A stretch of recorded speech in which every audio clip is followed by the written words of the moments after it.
Boa noite, irmãos. Prazer grande estar aqui, como sempre, um privilégio, grande responsabilidade também poder transmitir a palavra do Senhor. Eu quero começar com um tempo de oração, para que Deus cuide desse momento aqui, para a glória dele. Vamos orar. Grandioso Deus, todo-poderoso Pai, eu quero clamar a Ti pela Tua graça, Senhor, neste exato momento em que a Tua palavra será transmitida através da pregação. Já louvamos a Ti por aquilo que cantamos, através do que também podemos aprender e ser transformados por Ti. E agora, especificamente, que o Senhor nos ajude também a entender aquilo que vamos expor e que a Tua palavra transforme o nosso coração, nos transforme à imagem do Teu Filho, o Senhor Jesus Cristo. Nós Te pedimos em nome de Jesus Cristo. Amém. Eu queria pedir aos irmãos para abrirem suas Bíblias para o livro de Colossenses, no capítulo 3. Colossenses, capítulo 3.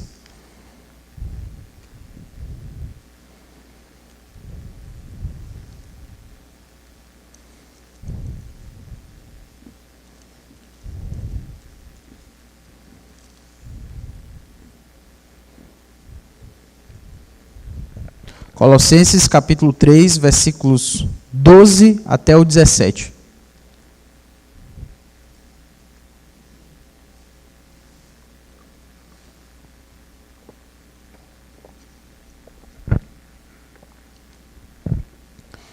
Revesti-vos, pois, como eleitos de Deus, santos e amados, de ternos afetos de misericórdia, de bondade, de humildade, de mansidão, de longanimidade.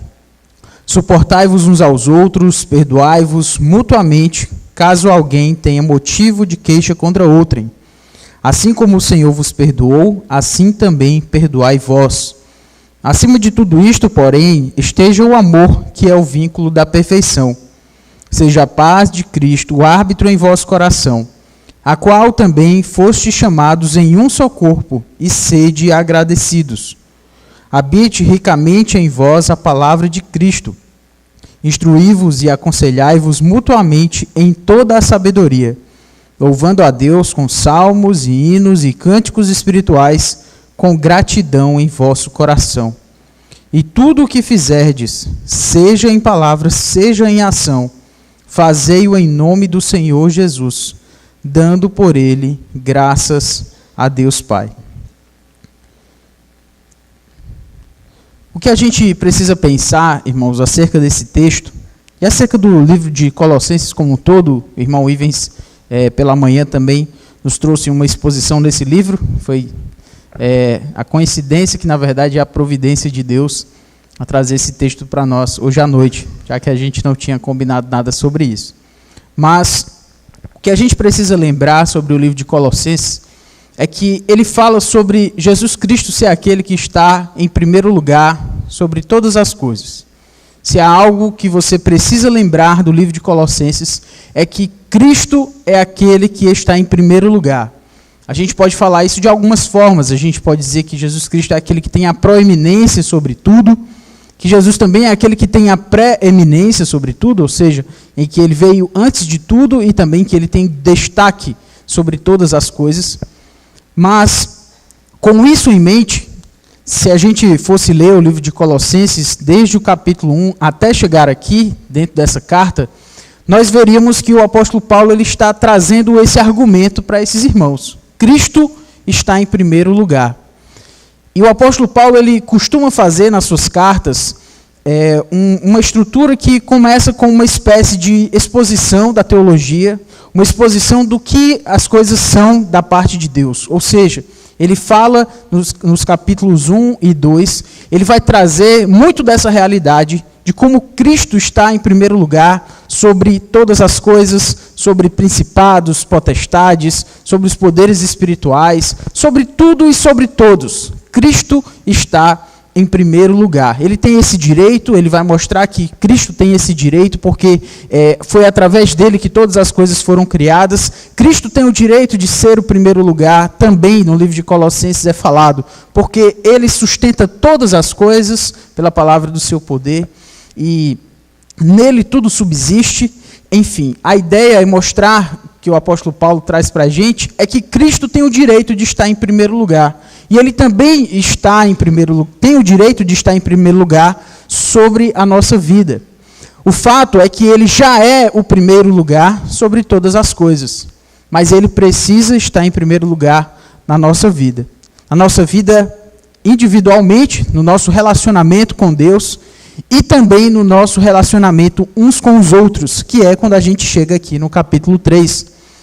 Uma outra característica que a gente vê na Bíblia, especialmente também no apóstolo Paulo, é que ele vai falar para os irmãos como eles devem viver, e ele começa muitas vezes dizendo, olha, deixem essa vida de vocês e comecem essa vida dessa forma. Vocês precisam se despir, vocês precisam tirar essas vestes antigas, esses hábitos antigos, essa vida que caracterizavam a vida longe de Deus e passar a ter uma nova vida, se revestir de uma nova vida.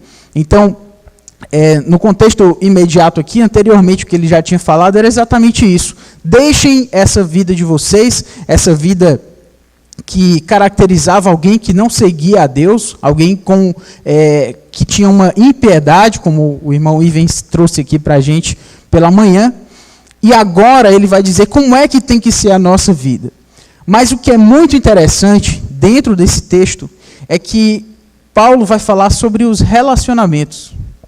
Ele vai falar como a nossa vida deve se comportar, tendo Cristo aquele que é o primeiro lugar, dentro dos nossos relacionamentos.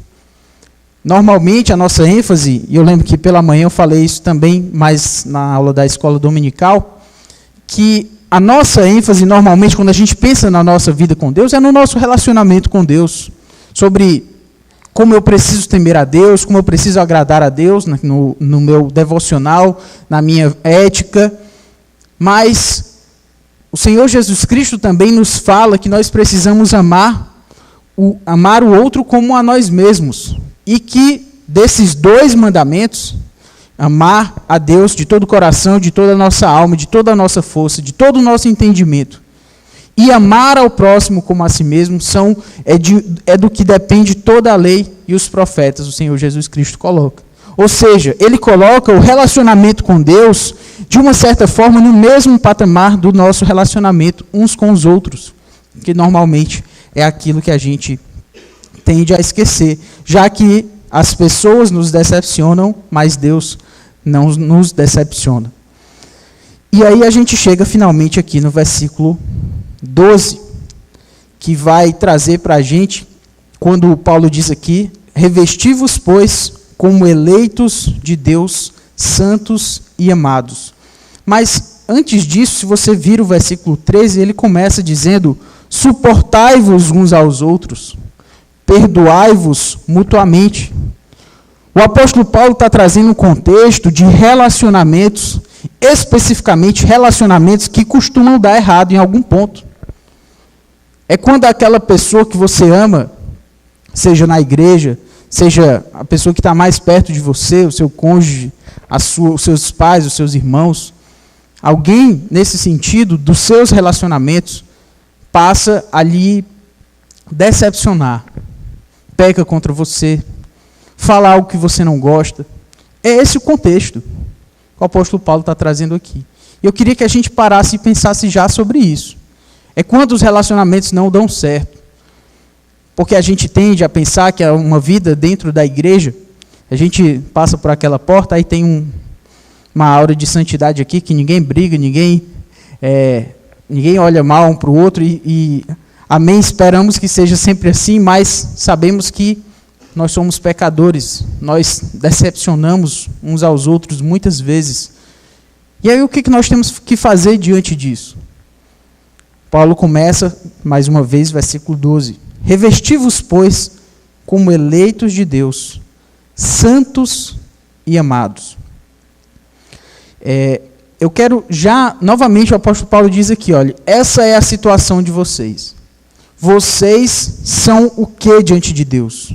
Se você creu no Senhor Jesus Cristo para a sua salvação, se você confiou nele para que você fosse salvo, confessou os seus pecados, e enfim confiou nele para que você fosse salvo, a sua condição diante de Deus é que você é santo e amado. Você foi um eleito. Essa é a sua condição.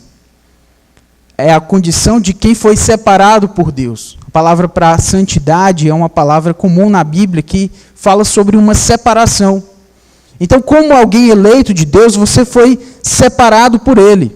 Por quê? Porque Ele quis. E além disso, na verdade, qual a razão específica de Ele ter escolhido você, separado você? É que você foi alvo do amor de Deus. Você já parou para pensar nisso? De que você foi alvo do amor de Deus? Às vezes eu acredito que Deus nos coloca em algumas situações para a gente não pensar que a gente tem muita coisa dentro desse mundo aqui. Que essa vida de fato é frágil, que às vezes a gente não tem outra condição a não ser lembrar que eu sou amado por Deus. De que nada vai nos separar do amor de Deus. De que nem a morte vai nos separar do amor de Deus. De tal forma que seja lá o que aconteça comigo ou com você, tendo sido escolhido por Deus, você tem tudo. Você é amado por Deus, tendo sido escolhido por Ele para a sua salvação. Então o apóstolo Paulo começa falando de relacionamento, mas ele começa falando de cada um de nós especificamente. Qual é a sua condição? Eleitos, santos e amados. Então vocês são isso, o apóstolo Paulo está trazendo para a gente. É isso que nós somos. Santos, separados por Deus e amados por Deus. Essa é a nossa condição, essa é a nossa identidade, esse é o nosso status. Não tem essa opção de status lá no Instagram e no Facebook, né? Santo e amado, mas esse é o seu principal status. Todo o resto é mero detalhe. Você é um santo, separado por Deus e amado por Deus. E todo o resto de questões de status que podem, porventura, fazer com que nós achemos que são importantes para a nossa identidade, não são definitivamente. Aquilo que é mais importante sobre a sua identidade, o seu status, a sua condição, é você ser santo e amado por Deus. E eu já vou dizendo aqui para vocês que se essa não é a sua condição, porque você um dia não se entregou a Cristo como aquele que você quer que lhe salve do seu pecado, da sua vida longe de Deus, é bom que você busque esse status, porque ele é o mais importante que você deve buscar na sua vida. Se você não tem ele ainda, Cristo morreu para nos trazer esse status de santos e amados por Deus. E essa é a nossa condição.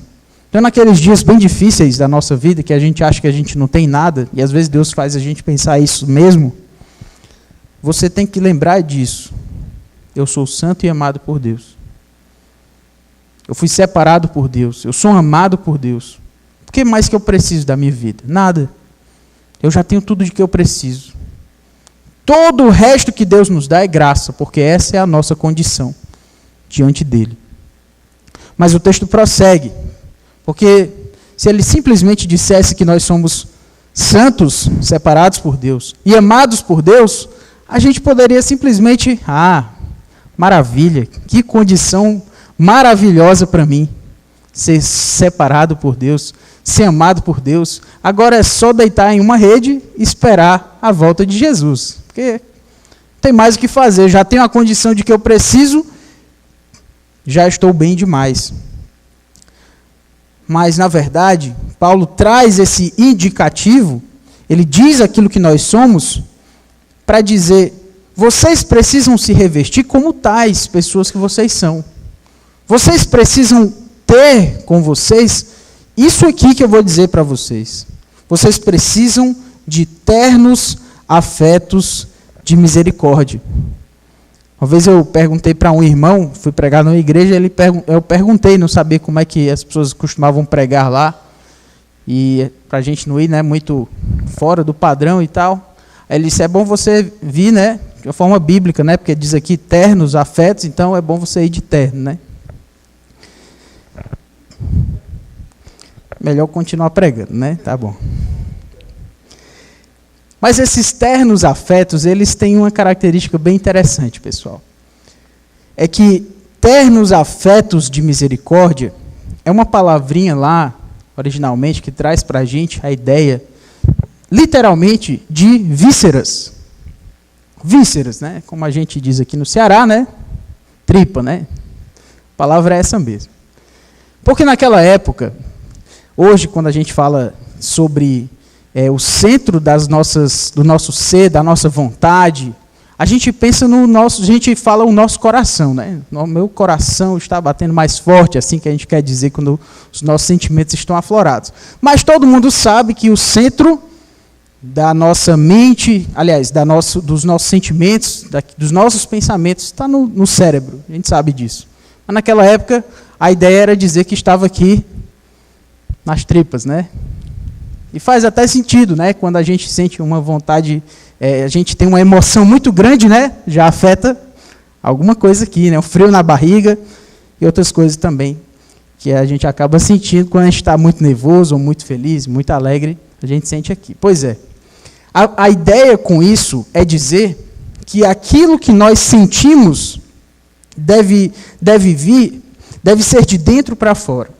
E o que é que ele está falando aqui? Ele está falando de misericórdia. E lembra que a gente está falando de relacionamento com os irmãos. Eu preciso me revestir. Me revestir de quê? De ternos afetos de misericórdia. De uma misericórdia que vem de dentro para fora. Uma misericórdia que vem do meu ser e não pode ser meramente externa.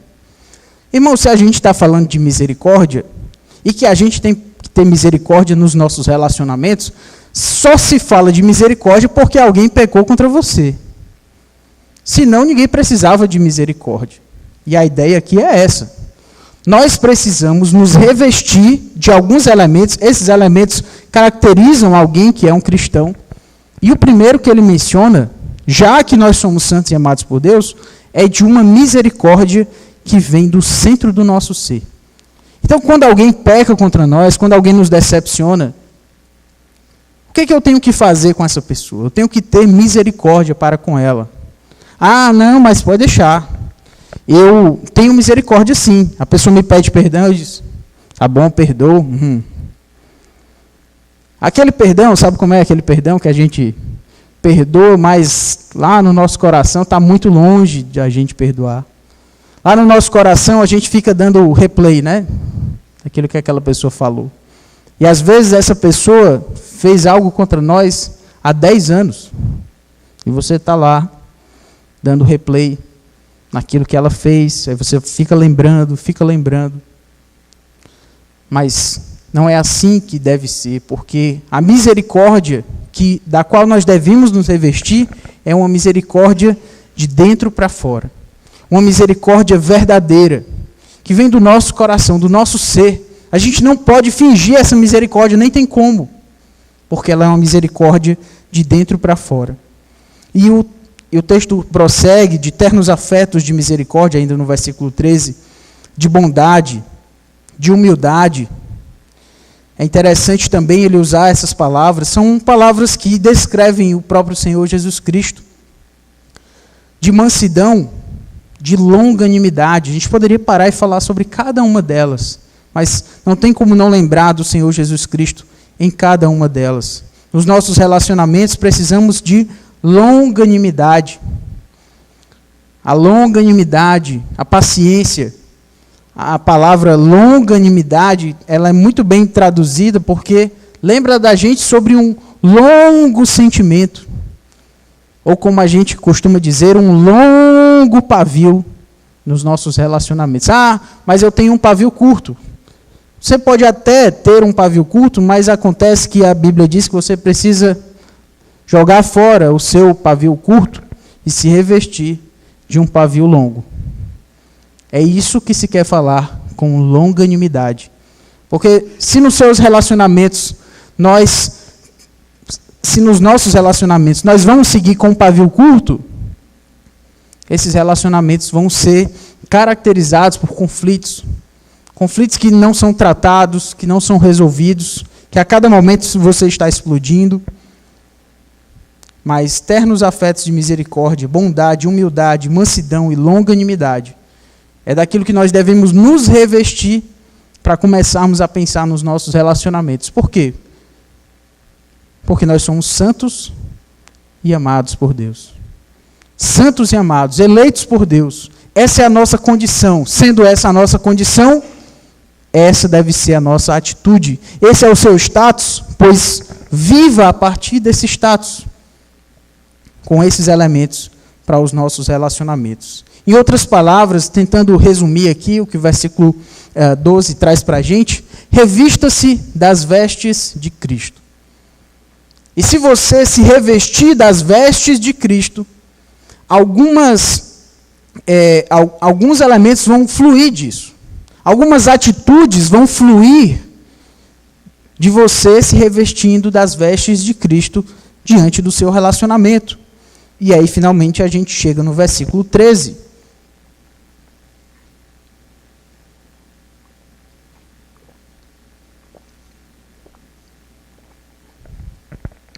O versículo 13, quando diz: suportai-vos uns aos outros. Uma vez, eu ouvi alguém dizendo, olhando para esse texto, e a pessoa disse que suportai-vos, eu acho que, se eu não me engano, eu acho que alguma vez eu já ensinei assim, que esse suportai-vos era dar suporte às pessoas. Era quase um medo de dizer que a Bíblia está dizendo para a gente que a gente tem que suportar o irmão indesejado. O problema dessa interpretação são as próximas palavras do próprio versículo. Suportai-vos uns aos outros, perdoai-vos mutuamente, caso alguém tenha motivo de queixa contra outro. O apóstolo Paulo está falando de briga. Está falando de conflito. Então, se ele está falando de conflito, suportar significa suportar, tolerar. Ter uma dificuldade, a gente tem dificuldade com pessoas que são diferentes de nós, porque essa é a igreja. Em alguns versículos antes, o apóstolo fala que a igreja é um corpo de pessoas bem diferentes. E isso é a beleza da igreja. Você talvez conheça por aí igrejas que são caracterizadas, não quer ser uma igreja de jovens, que é focalizada nos jovens, é a igreja dos jovens. Você chega lá na igreja, só tem jovem. O culto é direcionado para isso, o estilo de louvor, a pregação, até o pastor se veste porque ele quer alcançar só os jovens, aí a vestimenta das pessoas, enfim, tudo na igreja é voltado para os jovens. Ou então uma igreja que é voltada para um grupo específico de pessoas, já vi igrejas que é focalizada em judeus messiânicos. Aí a igreja é caracterizada por isso. Eu entendo a vontade que as pessoas têm de querer alcançar um grupo específico de pessoas, mas não é assim que funciona a igreja. A igreja ela é caracterizada maravilhosamente pela diversidade que nós aqui encontramos. Porque temos pessoas mais novas, mais velhas, pessoas que vêm de classes sociais diferentes, de lugares diferentes, de criações diferentes, de tudo diferente. Essa é a beleza da igreja. E nesse sentido, nessa diversidade que nós acabamos encontrando na igreja, numa igreja que de fato busca pregar de uma forma para todas as pessoas, para todos os grupos, a gente encontra, nessa diversidade, a gente encontra conflitos de criação, conflitos de valores. A gente acaba falhando um contra os outros. E o que a gente faz diante disso? O apóstolo Paulo diz: suportai-vos uns aos outros. Isso significa que no corpo da igreja, isso significa que nos seus relacionamentos, você vai ter que lidar com pessoas diferentes. E você vai ter que tolerar essas pessoas. É isso mesmo. Vai ter aquele irmão que vai ser difícil de amar. Talvez o irmão difícil de amar seja você para alguma pessoa. Ou eu, não sei. Provavelmente eu vou ser muito diferente de alguém e alguém não vai ter tanta facilidade de gostar de mim assim. E o que eu faço com isso? Eu agradeço o apóstolo Paulo porque ele escreveu o versículo 13 de Colossenses 3. suportai-vos uns aos outros. Nós precisamos amar aqueles que são diferentes de nós na igreja, porque nós fomos salvos pelo mesmo Senhor.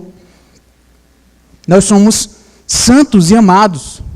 Então, se um irmão, ele, por uma criação diferente, ou por um jeito diferente de ser, ele age de uma forma que, por alguma razão, você não gosta muito, mas não tem nada a ver com algo pecaminoso, o que você tem que fazer com isso? Você tem que aceitar esse irmão. Suportai-vos uns aos outros. E mais, e quando esse irmão fizer algo contra você, o que você faz com isso? Você faz o que diz o versículo 13.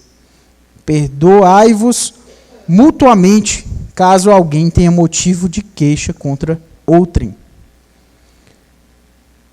Então, quando alguém fizer algo que você não gostou na igreja, o que você faz? Você perdoa. Os irmãos se perdoam. Mas eu achei que quando alguém faz algo contra mim na igreja, quando eu não gosto, eu vou atrás de outra igreja. Aí você chega naquela outra igreja, aí alguém lhe decepciona, alguém faz algo que você não gostou, aí sabe o que você vai? Você vai atrás de uma outra igreja. Aí você passa a vida inteira pulando de igreja em igreja até acontecer a próxima decepção. Caso esse seja o caso, o seu caso, nós temos aqui o versículo 13. Perdoai-vos mutuamente. Isso quer dizer que quando a gente é decepcionado por alguém na igreja, o nosso sentimento tem que ser de perdão. Mas o meu direito, às vezes as pessoas vão falar assim, não, mas eu estava no meu direito, eu estava certo, eu estava certa. Sabe o que diz o restante do texto? Assim como o Senhor vos perdoou, assim também perdoai vós. Esse é o parâmetro de perdão nos nossos relacionamentos. Deus nos perdoou e nós temos que perdoar as pessoas. E vou dizer até melhor, Deus nos tolerou. Deus nos aceitou. Deus nos amou quando nós ainda éramos pecadores. Quem somos nós para não gostarmos de alguém e mais do que isso, ficar com raiva dessa pessoa só porque ela fez algo contra mim e a gente vai permanecer assim? Até quando? Perdoai-vos mutuamente, assim como o Senhor vos perdoou, assim também perdoai vós. Então, se a gente se reveste das vestes do Senhor Jesus Cristo, o que isso traz para nós como igreja é tolerância. E isso, irmãos, pode ser aplicado não só no contexto da igreja, mas no contexto também da sua família. Seu esposo é diferente de você, esposa. E você, esposo, a sua esposa é diferente de você também. Vocês foram criados em famílias diferentes, em contextos diferentes. É claro que vai haver conflitos. Aí você vai fazer o que com isso? Na hora do conflito, você vai deixar aquilo se acumular. Você vai... É interessante o texto de Tiago. Tiago traz para a gente uma ideia sobre conflito nos relacionamentos. E ele diz que a gente não pode ficar acumulando impureza no nosso coração. É quase como se, quando a gente está guardando mágoa, é como se a gente estivesse guardando lixo no nosso coração. E o lixo, ele cheira mal. O lixo, ele é uma impureza. Ele faz mal. Uma palavrinha chique, né? Tóxico, é tóxico. Pois é, a mágoa é tóxica no nosso coração, faz muito mal. O que você vai fazer com isso? Você vai guardar por 10 anos? O que você acha que essa mágoa vai fazer no seu coração? Às vezes, foi feito algo contra você há 20 anos, e está lá guardado, 20 anos. Deve estar cheirando muito mal há 20 anos guardado aquela mágoa e você não ter tratado em relação a uma pessoa que fez mal contra você. Largue-se. Venha a despir-se desses sentimentos, dessa mágoa, dessa impureza, e revista-se das vestes de Cristo. Como já falamos, misericórdia, bondade, mansidão, longanimidade. E assim a gente pode ter mais tolerância. Às vezes a gente acha que o irmão tem que ser igual a nós. que a outra pessoa tem que ser exatamente igual ao que a gente pensa que é. Às vezes a gente não quer que elas mudem a imagem de Cristo, a gente quer que elas mudem a nossa própria imagem e semelhança. A gente precisa de mais tolerância, irmãos, com os irmãos que são diferentes. A gente precisa de mais tolerância para com as pessoas que são diferentes de nós. Elas não precisam ser iguais a nós, elas só precisam buscar mais a Cristo, e nós também.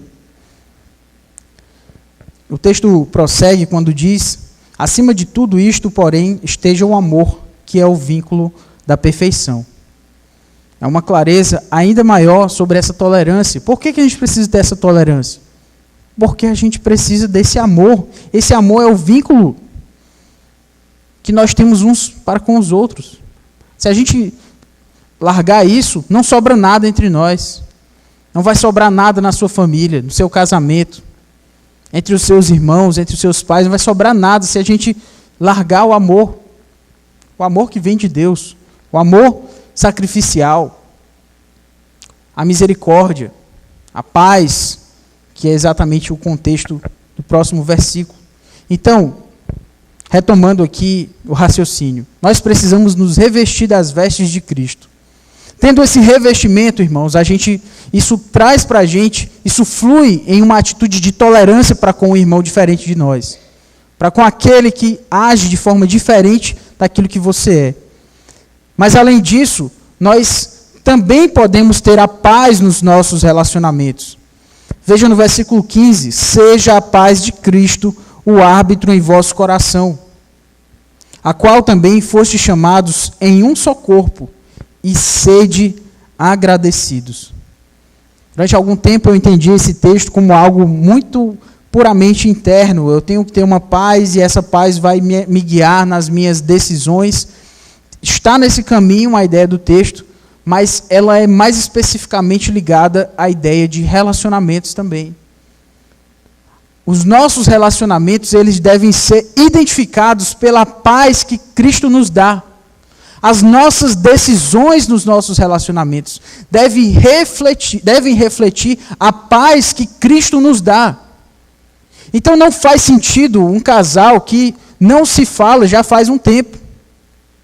Às vezes eles simplesmente falam aquilo que é meramente necessário para que a vida siga. Às vezes por uma semana, às vezes por um mês.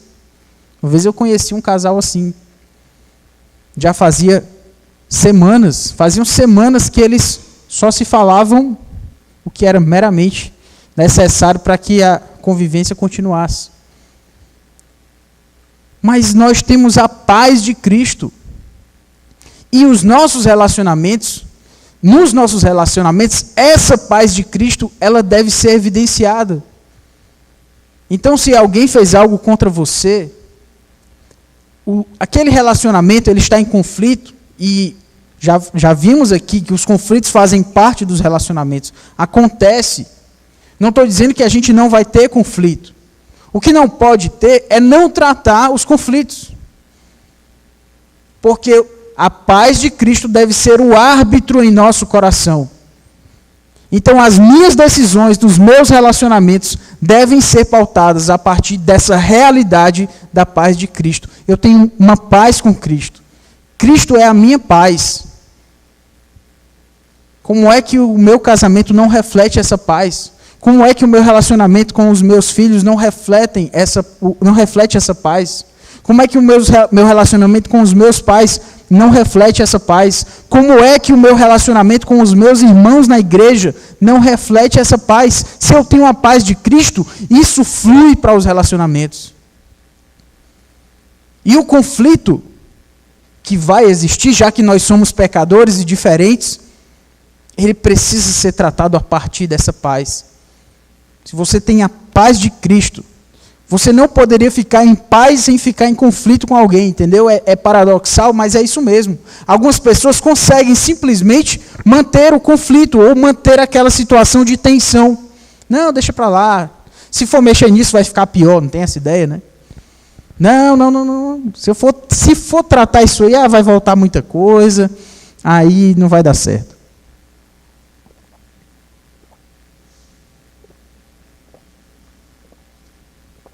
vai dar muito trabalho isso aí. Melhor deixar para lá. Deixar para lá. A gente vai, se aguentando ali. Paz. Não estou dizendo que nos nossos relacionamentos a gente tem que ser igual com todo mundo em termos de identificação. É claro que a gente é mais próximo de algumas pessoas, isso é natural. Eu estou falando de uma tensão dentro dos nossos relacionamentos que a gente vai perdurando ali durante a vida. E vai aceitando, e vai seguindo. A paz de Cristo precisa ser o árbitro do nosso coração. Nós fomos chamados para isso. Está escrito aqui no versículo 16. Aliás, no versículo 15. E sede agradecidos. Mantendo um relacionamento de gratidão, de agradecimento a Deus. Não tem como a gente ter um relacionamento com Deus de paz, de agradecimento, e ter conflitos não tratados com as pessoas. Não, mas com Deus está tudo bem, só tem uns probleminhas ali com alguns irmãos, mas isso aí, não. É o seu relacionamento com Deus, ele flui no seu relacionamento para com as pessoas. A sua paz que você tem em Cristo, ela deve refletir no seu relacionamento com as pessoas. E isso, irmãos, é reiterado na Bíblia vez após vez.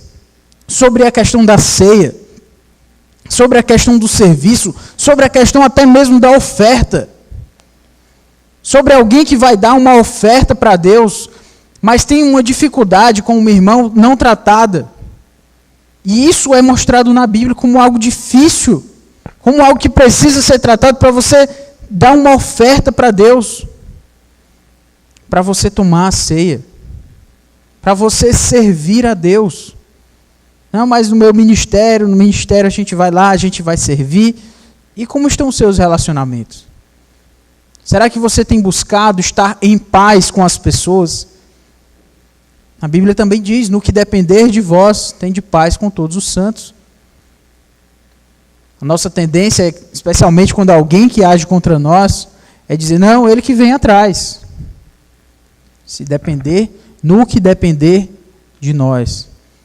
Então, às vezes foi contra você, mas você vai ter que ir lá.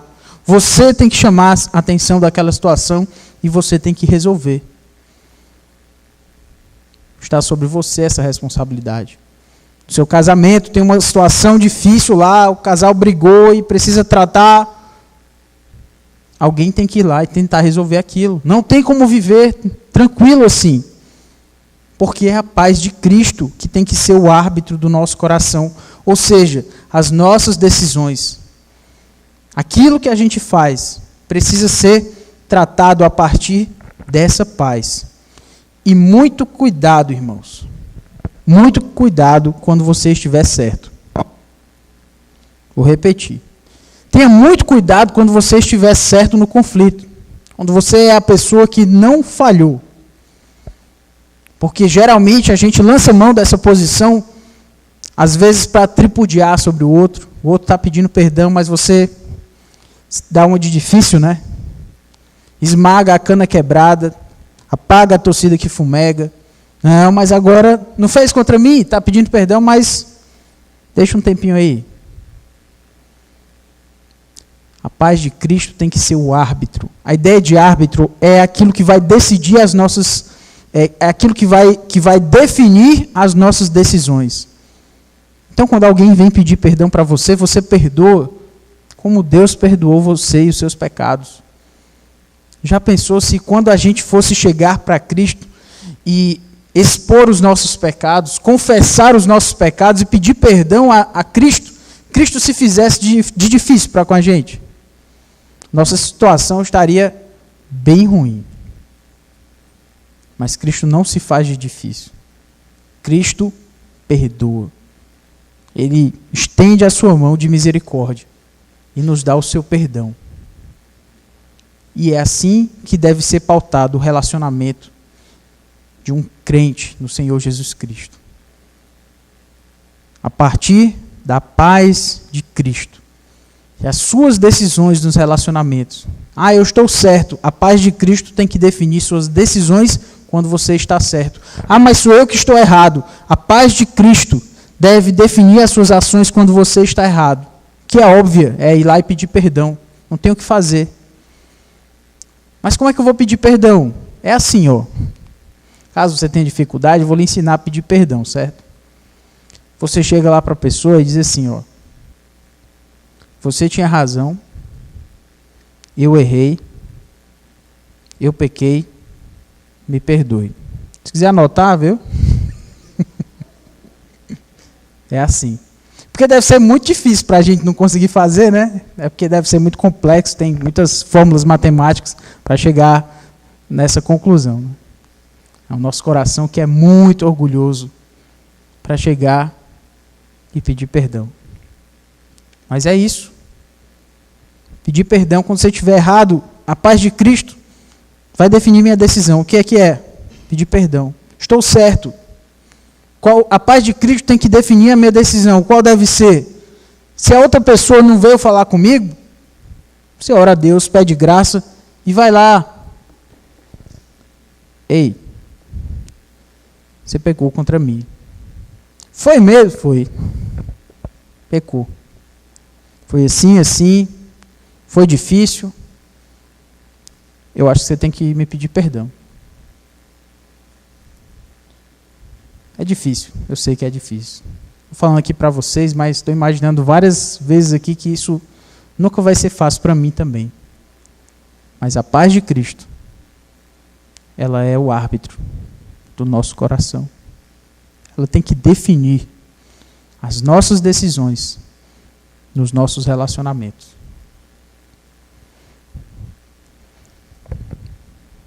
Revestir-se das vestes de Cristo nos traz tolerância para suportar o irmão difícil de amar, nos traz paz para que nós possamos decidir no nosso relacionamento a partir dessa paz.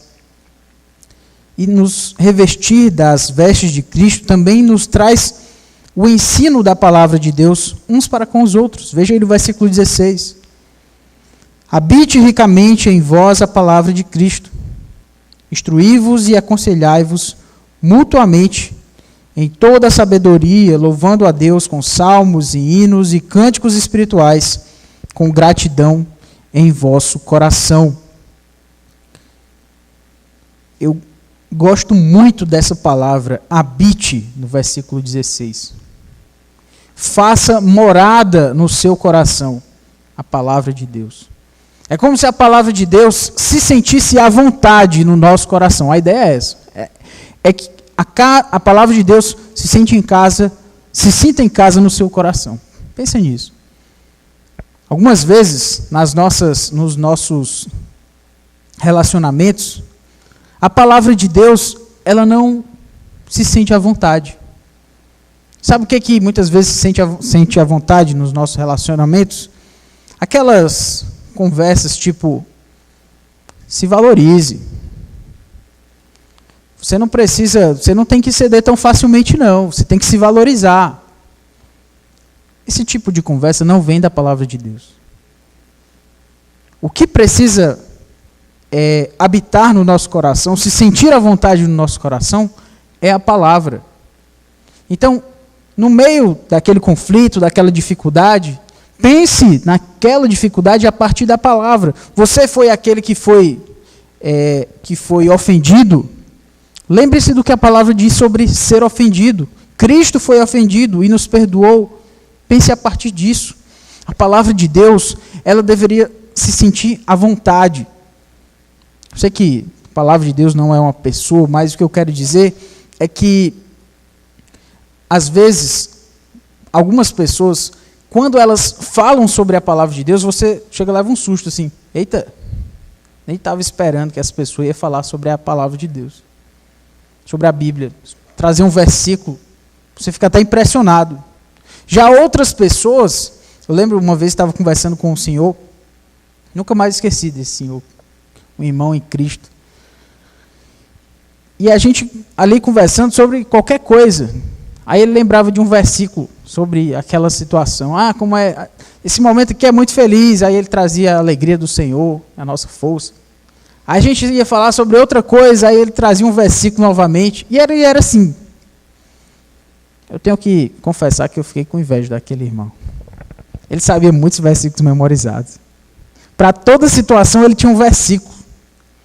A palavra de Deus fazia morada naquele coração.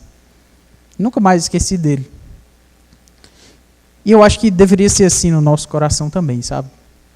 Quando a gente vai falar com as pessoas, que a palavra de Deus ela seja natural naquele relacionamento. Mas às vezes a palavra de Deus não habita nos nossos relacionamentos porque a gente não tem a palavra de Deus. A gente está se enchendo com outro tipo de conteúdo, com outro tipo de material.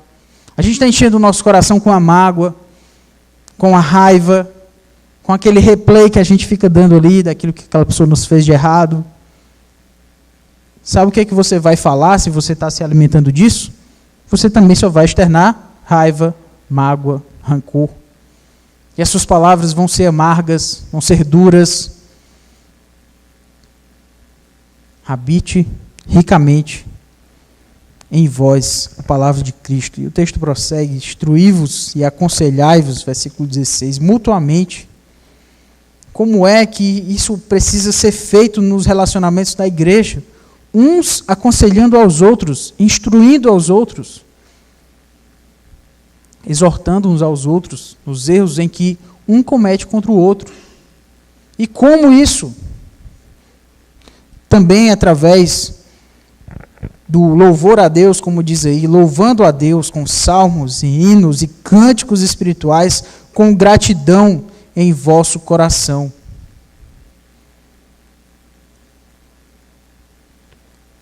Os cânticos, os hinos, os salmos, o louvor a Deus, ele também flui de um coração que busca nos seus relacionamentos refletir as vestes de Cristo. A palavra de Cristo, ela habita no nosso coração e ela flui no nosso louvor a Ele.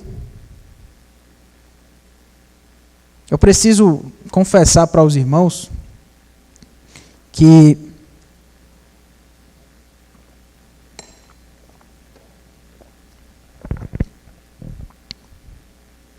eu fico muito triste quando, posso falar porque eu não fico aqui nessa posição, né? Mas eu fico muito triste quando o dirigente precisa pedir para a igreja cantar mais forte. Eu fico triste porque o louvor, ele deve fluir do nosso coração como uma palavra que habita ricamente dentro de nós. Não estou entrando no seu coração, de repente você não canta por alguma razão, mas se você não canta porque simplesmente aquilo não sai, não flui de você, pense se a palavra de Deus está habitando ricamente em você. Porque ela flui do nosso coração. Ela flui de um coração em que ela se encontra à vontade. E às vezes a gente não canta, por quê? Porque essa palavra não habita dentro de nós. Porque a gente canta verdades maravilhosas aqui. Lindas, cheias de vigor, cheias de verdade, palavras grandiosas. E a gente vai cantar para Deus de uma forma, às vezes, sabe, tão sem vontade. E eu estou falando a gente, irmãos, não é hipocrisia, não. Muitas vezes eu vejo que eu estou cantando e que eu estou longe. Estou pensando nos boletos da segunda-feira que tem que pagar. Pois é, agora vai todo mundo pensar nos boletos. Volto para cá, pessoal. Quando a gente está cantando para Deus e a palavra de Deus habita ricamente em nós, como igreja, como comunidade. Quando o dirigente chega aqui e ele diz que nós cantando como igreja, nós refletimos uma adoração em comunidade. Irmãos, esse é o ponto nevrálgico da nossa semana.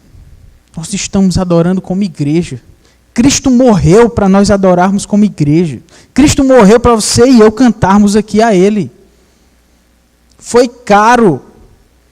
Esse prédio aqui é o lugar onde nós nos reunimos. Mas o que fez com que isso se tornasse possível não foi a construção desse prédio, não. Foi a morte de Cristo. E quando nós cantamos em comunidade, nós refletimos a glória de Deus. Nós refletimos aquilo que o Senhor é, o seu poder, a sua honra, porque Ele merece. Então, da próxima vez que nós formos cantar, irmãos, que nós cantemos com a alegria de um coração em quem a palavra de Deus habita. Porque aqui nós estamos no nosso relacionamento. Isso aqui, irmãos, a igreja reunida, é uma prévia do céu. São as primícias daquilo que a gente vai ter. Teologicamente, isso tem um valor maravilhoso. É o futuro invadindo o presente. É o louvor a Cristo que nós vamos ter, que tanto o que a gente vê lá em João, em Apocalipse, que o pastor Mauro tem pregado aqui, isso tem sido, de uma certa forma, trazido para hoje, quando nós adoramos a Deus em comunidade. Que a palavra de Deus habite ricamente, irmãos, no nosso coração, para que nós cantemos como igreja de uma forma viva, porque a palavra de Deus flui da gente, porque a palavra de Deus arde no nosso coração, e eu às vezes acho que ela não tem ardido no nosso coração. Eu acho que a gente tem tanto medo, estou abrindo meu coração aqui para vocês já perceberam, eu acho que a gente tem tanto medo daquelas manifestações que a gente vê por aí, na internet, outros lugares, na TV, de pessoas que se dizem cristãs, igrejas que se dizem evangélicas e tem aqueles excessos. Às vezes eu acho que a gente tem tanto medo daquilo que a gente vai para um extremo oposto, quase da letargia espiritual.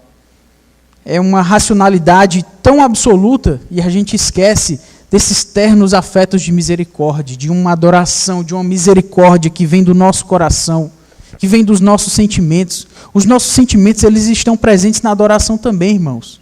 Eu não estou falando daquelas manifestações estáticas, não. Eu estou falando só de cantar com alegria. Só de cantar com vivacidade para um Deus que também é vivo. Mas às vezes eu acho que a gente está cantando para um Deus que está morto. E que essa não seja a nossa realidade como igreja, irmãos. Porque a palavra de Deus, ela precisa habitar ricamente no nosso coração. Para que quando nós estivermos aqui em comunidade, cantando, adorando, conversando uns com os outros, a ideia aqui não é só da hora do louvor congregacional, não. É na hora do conversar uns com os outros, é na hora do instruir uns aos outros, para que os nossos relacionamentos não se tratem meramente de conversas superficiais. Que a conversa superficial seja só um momento para você finalmente buscar um relacionamento mais profundo com algum irmão, significativo, relevante, para que a gente possa, de alguma forma, refletir o que está escrito aqui. A palavra que habita ricamente no nosso coração, ela precisa se refletir nos nossos relacionamentos, no nosso cantar, no nosso conversar. Então, essas mesas que ficam aqui do lado de fora, esse lanche que é servido aqui, que você vai lá e ajuda os irmãos, não é algo assim aleatório, não. Ele está aí para você sentar e você conversar com os irmãos, algo que seja relevante. E não meramente uma conversa que não termina em nada, que você conversaria com qualquer pessoa. Às vezes as nossas conversas terminam assim, como uma conversa com qualquer pessoa que não levou a lugar nenhum. Nem mesmo há uma vontade. Eu não estou dizendo que você sempre, toda vez que você sentar ali, pronto, aí você vai começar a abrir o seu coração para qualquer pessoa com quem você sentar. Vocês já são grandinhos, sabem que não é disso que eu estou falando. Estou falando numa intencionalidade de aprofundar os nossos relacionamentos. E eu só acredito que isso é possível se a palavra de Deus habitar ricamente no nosso coração. Se ela for algo natural, que flui de nós, você está com a palavra tão cheia dentro de você, que você não consegue ficar com ela para si, você tem que falar para alguém. Você tem que conversar, você tem que se alegrar em Cristo, você tem que cantar aqui com os irmãos, e você tem que conversar lá fora também, ou numa conversa. A gente tem a comunicação de uma forma tão fácil hoje para a gente, mas a gente usa às vezes para coisas tão banais. Você tem lá o WhatsApp do irmão, não use só para ficar mandando conversa e corrente de política, seja lá de quem for. Use também para perguntar: e aí, meu irmão, como é que você está? Eu estou orando por você. Só não vai mandar um áudio de 10 minutos, né? Porque talvez o irmão não vá ouvir. Mas se preocupe com os irmãos.